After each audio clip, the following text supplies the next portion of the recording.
Hi friends, good morning. Welcome to our Ranju Rashu YouTube channel. ಇವತ್ತು ನಾವು ಮಾಡ್ತಾಯಿದ್ದೀವಿ ಸಿಂಪಲ್ಲಾಗೊಂದು ಪಲಾವ್ ರೆಸಿಪಿ. ಇದನ್ನು ಈಸಿಯಾಗಿ ಕ್ವಿಕ್ಕಾಗಿ ಮನೆಯಲ್ಲೇ ಮಾಡ್ಕೋಬೋದು. ಇದು ಬ್ಯಾಚುಲರ್ಸ್ಗೆ ತುಂಬಾ ಉಪಯೋಗ ಆಗುತ್ತೆ. ಇದಕ್ಕೆ ಏನೇನು ಇಂಗ್ರೀಡಿಯೆಂಟ್ಸ್ ಬೇಕು ಅಂತ ನೋಡೋಣ ಬನ್ನಿ ಫ್ರೆಂಡ್ಸ್. ಹಾಗೂ ಇದನ್ನು ಮಾಡುವ ವಿಧಾನ ಹೇಗೆ ಎಂದು ನೋಡೋಣ ಬನ್ನಿ.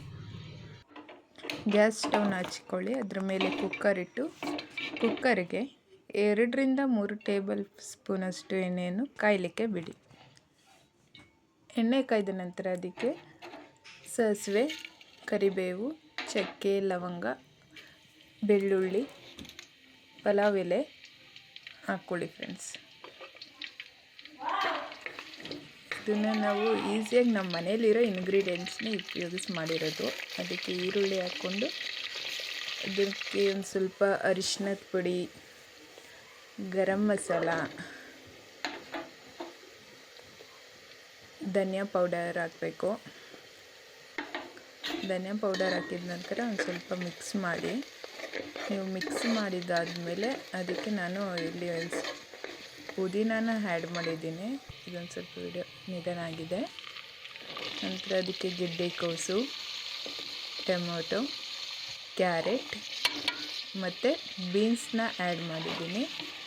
ಬೀನ್ಸ್ ಜೊತೆಗೆ ನಾನು ಬದನೆಕಾಯಿಯನ್ನು ಸೇರಿಸಿದ್ದೀನಿ ಫ್ರೆಂಡ್ಸ್. ಅದಿಲ್ಲಿ ಸ್ಕಿಪ್ ಆಗಿದೆ. ಬದನೆಕಾಯಿ ಹಾಕಿ ಚೆನ್ನಾಗಿ ಮಿಕ್ಸ್ ಮಾಡಿಕೊಂಡು ಸ್ವಲ್ಪ ಬೇಯಿಸ್ಕೋಬೇಕು. ಬೇಯಿಸ್ಕೊಂಡ ನಂತರ ನಮ್ಮ ಮನೆಯಲ್ಲೇ ರುಬ್ಕೊಂಡಿರೋ ಮಸಾಲೆನ ಹಾಕಿದ್ದೀನಿ ಫ್ರೆಂಡ್ಸ್. ಇದನ್ನು ನಾನು ಹೇಳೋದು ಮರ್ತ್ಕೊಬಿಟ್ಟೆ ಏನೇನು ಹಾಕಿದ್ದೀನಿ ಅಂತ. ನಂತರ ಅದಕ್ಕೆ ಉಪ್ಪು ಹಾಕಿ ಸ್ವಲ್ಪ ಚೆನ್ನಾಗಿ ಬೇಯಿಸ್ಕೊತೀನಿ. ಬೇಯಿಸ್ಕೊಂಡ್ಮೇಲೆ ನಾವು ಅಕ್ಕಿನ ಇದಕ್ಕೆ ಒಂದು 3 ಕಪ್ ಆಗೋಷ್ಟು ಅಕ್ಕಿ ತೊಗೊಂಡಿದ್ದೀವಿ. ನಾವು ಮನೆಯಲ್ಲೇ ಬೆಳೆದಿರೋ ಅಕ್ಕಿ. ಅದಕ್ಕೆ ನಾನು ಒಂದು 5 ಕಪ್ಪಷ್ಟು ನೀರು ಹಾಕಿ ಚೆನ್ನಾಗಿ ಕುದಿಸಿದ್ದೀನಿ.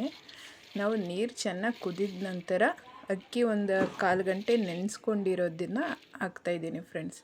ಅದಕ್ಕೆ ನಾನು ಸ್ವಲ್ಪ ಕಸೂರಿ ಮೇಥಿನ ಹಾಕಿದ್ದೀನಿ. ನಂತರ ಅಕ್ಕಿನ ಮಿಕ್ಸ್ ಮಾಡಿ ಚೆನ್ನಾಗಿ ಕುದ್ಮೇಲೆ ನಾವು ಕುಕ್ಕರ್ನ ಲಿಡ್ನ ಕ್ಲೋಸ್ ಮಾಡಬೇಕಾಗುತ್ತೆ. ಇದು ಹೇಳ್ಬೇಕಂದ್ರೆ ಒಬ್ಬೊಬ್ಬರು ಒಂದೊಂದು ರೀತಿ ಮಾಡ್ತಾರೆ. ನಾವು ಮನೇಲಿರೋದನ್ನೇ ಇಂಗ್ರೀಡಿಯೆಂಟ್ಸ್ ಉಪಯೋಗಿಸ್ಕೊಂಡು ಈಸಿಯಾಗಿ ಮಾಡಿದ್ದೀವಿ. ಕುಕ್ಕರ್ ನಾವು ಒಂದೇ ವಿಸಿಲ್ ಹೊಡೆಸಿರೋದು. ವಿಸಿಲ್ ಕೂಲ್ ಆದಮೇಲೆ ಓಪನ್ ಮಾಡಿದ್ರೆ ಈ ಥರ ರೆಡಿಯಾಗಿದೆ. ನೀವು ಕಲರ್ ಇಲ್ಲ ಅಂತ ಯೋಚನೆ ಮಾಡ್ಬೋದು. ನಾವು ಅದಕ್ಕೆ ಯಾವುದೇ ಕಲರಿಂಗ್ ಆಗಲಿ ಏನೋ ಬೇರೆ ಅಂಗಡಿಯಿಂದ ತಂದಿರೋ ಯಾವುದೇ ಪೌಡರ್ಸ್ ಹಾಕಿಲ್ಲ. ಅದರಿಂದ ಅದು ಆ ರೀತಿ ಕಲರ್ ಇದೆ.